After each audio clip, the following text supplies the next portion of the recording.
पूर्णबोधाय धीमहि तन्नो सद्गुरु प्रचोदयात्।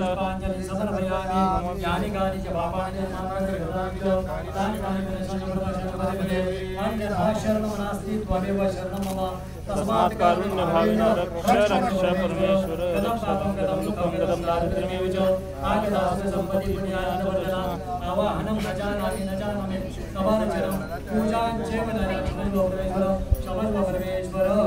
सदा सर्वदा योग तुझा कडावा तुझे कारणी देव माझा कडावा उपेक्षू नको गुणवंता अनंता रघुनायका मागणे आता रघुवीर समर्थ मनदाय माझे त्याच्या स्थळी रूप तुझे मी ठेवितो मस्तक ज्या ठिकाणी जय तुझे सद्गुरु पाय दोन्ही जय रघुवीर समर्थ महाराज की जय। चित्त श्री गुरुदेव दत्त हर हर